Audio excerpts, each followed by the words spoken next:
Are you searching for a place for educators and kids?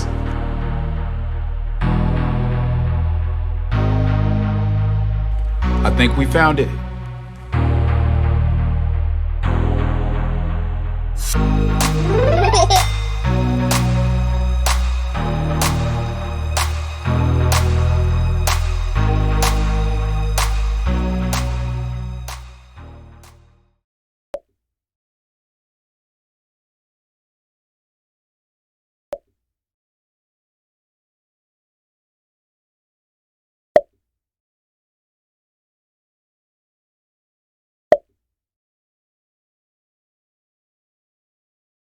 Hello, Mr. Corpening. Thank you for giving us your time. I know you're retired. I know your time is of the, is valuable.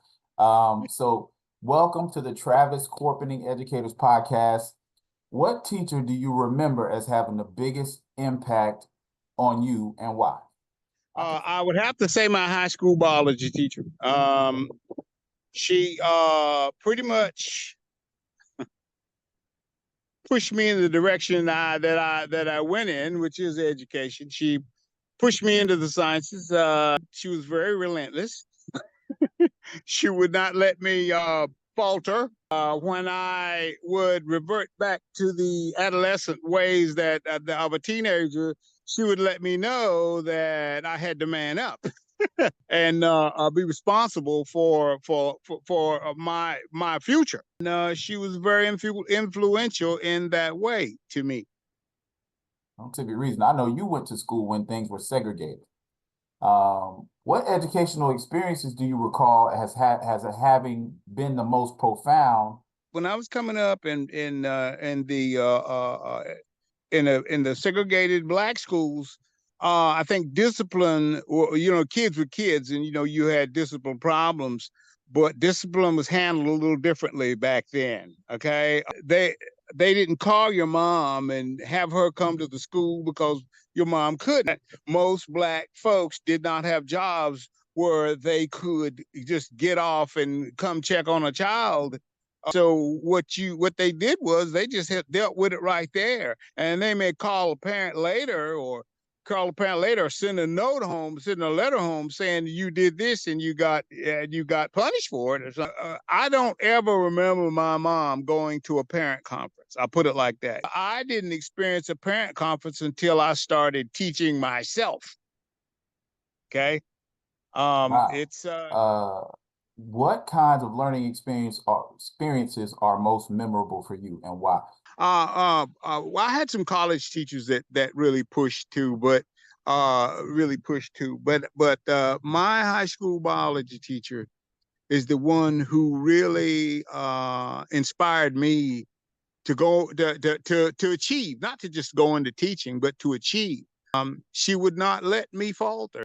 I took a standardized test once, and it was a advanced biology class, and it was not for a grade or anything. And it's not something that they send somewhere to your college or something like that. So 40 people took the class, and I was about 12th or something like that, because I really didn't, apply myself like I should have. The guys who were in my group, who are oddly enough were the same color as I was, they taunted me because I did not get in the top 10. And I got real upset at them and fussed and fussed at them, and fussed at them and everything, and got a little hot. And my high school biology teacher heard me. She said these very words: "Boy," this is the black lady now, "come here, sit down, and listen to me." She said, "You are going places. Don't you let them keep you from achieving what you are set about to achieve." And that wasn't the only time she did that. And she had 2 children, which I babysat for while she would go in the store. She would literally take me to work. This lady was a very special person in my life. Thank you, sir. I appreciate your time. I thank you for being with us today on the Travis Corpening Educational Podcast. You made that up. So, good afternoon, KC Corpening. Thank you for taking time with us today to just share a little bit about your educational experience. So you're a teacher, correct?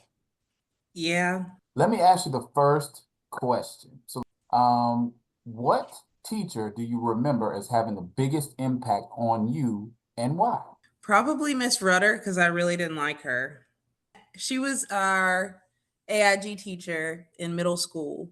AIG was different then than it is now. You had like a week of separate class and separate lessons. She gave me a 78 on a paper in the Whoa. 7th grade. Everything I did in ELA for the rest of my educational career was because I never wanted a 78 again. I didn't like her. I said, I'm not Yeah. letting anybody else give me a 78. 78. That's competitive. That's that competition. That's good. Thank you. So what educational experiences do you recall as having been the most profound? I'm trying to think. Let's see. What was profound?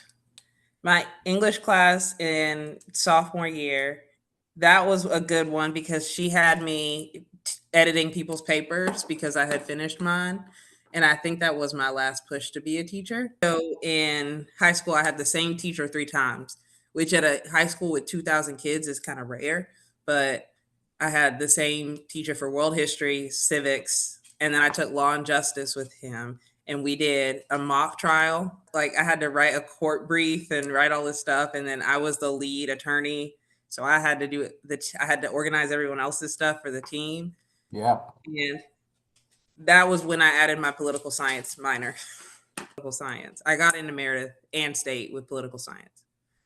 And one of the reasons I picked you, as we know, is because you had a completely different set of educational of schools than I did. Do you think if you would have gone to some other schools, maybe more urban schools or maybe more financially exclusive, do you think that would have helped or harmed you? What do you think your thoughts on that would be? Well, I was supposed to go to, from Dillard, the traditional path is you go to Athens Drive. And a lot of the kids at Dillard was very both worlds.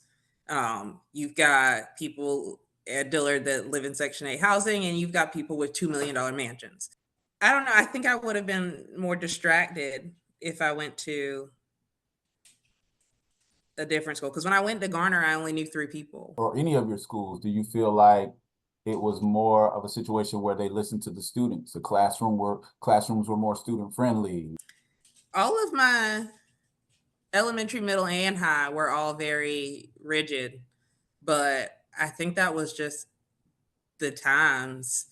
It was, okay. You have to do steps A, B, C. Like it wasn't as it is now where they've got like OCS pathway. You can graduate early and we encourage you to graduate early. It was very 4 years here, 4 years college. Right. So a lot of it was just very test focused, but No Child Left Behind was early 2000s, and then Every Student Succeeds was 2012-ish. Yeah. So after that, I can tell now, because I wrote a 35-page paper on it, how much things changed, but I didn't realize how much was changing at the time. Yeah. Wow.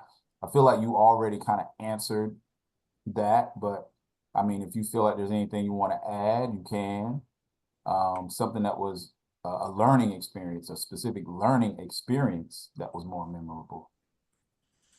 I think most of my learning experiences are the things that I've gotten wrong. A lot of my AIG students, they get one question wrong, and I'm like, that one question is going to be the question that you never forget the answer to now. Right. And that happened. That translated into when I was a server. At a restaurant, you mean? Yeah. Okay. I would get one thing wrong. You put in, it was a breakfast place, so grits instead of potatoes. And I was never getting that wrong again. With teaching, they show you everything once, and then you mess it up once. And then I never forgot how to do it again. I said, I messed that up. Noted. So thank you so much. It was just 3 questions. Thank you for joining me on the Travis Corpening Educational Podcast.